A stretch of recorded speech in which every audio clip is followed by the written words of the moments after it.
person mo, no?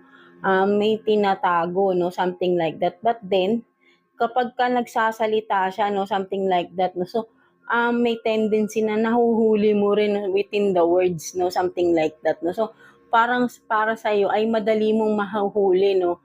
Na kung may tinatago itong tao na to, the way na magsalita siya, no? So, kumbaga parang nabubuking din niya yung sarili niya, right? No? So, ayun yung nakikita ko rito. Or, for some of you ay kumbaga ay obserbahan mong mabuti yung iyong person, right? No? Because may mga tinatago siya, no? Maybe ay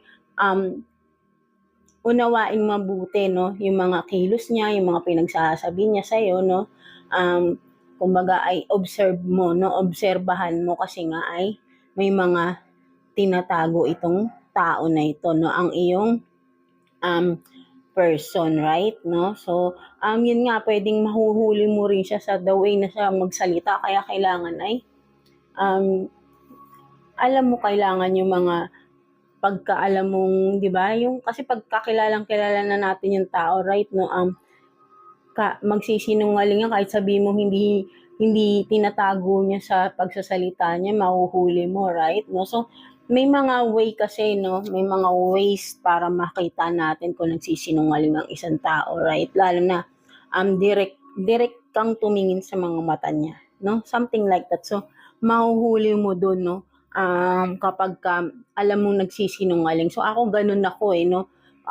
Talagang eye to eye contact, no? So, pag alam ko talaga yung tao kapag nagsisinungaling, or even di ko siya tignan, kasi may ganun akong gut feeling, no? Intuition ba, na parang once na nakikita ko yung isang tao ay kumbaga ay nalalaman ko, no, kapag nagsisinungaling siya, no? Something like that. No? So, kailangan din kayo rin ay mas pag-aralan nyo rin yun, no, mga Taurus natin, para hindi rin kayo nasasamantala, right? Ng lalo na ng malalapit na person, no, sa inyo, right? So, what else?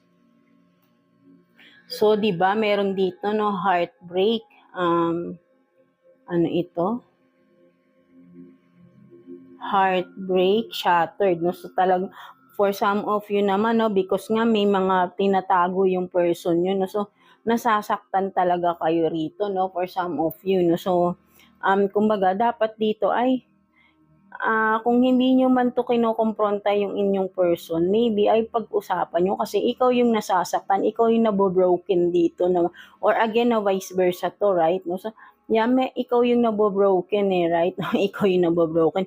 Kumbaga, ikaw yung talagang sobrang nasasaktan kasi alam mo na may tinatago yung person mo.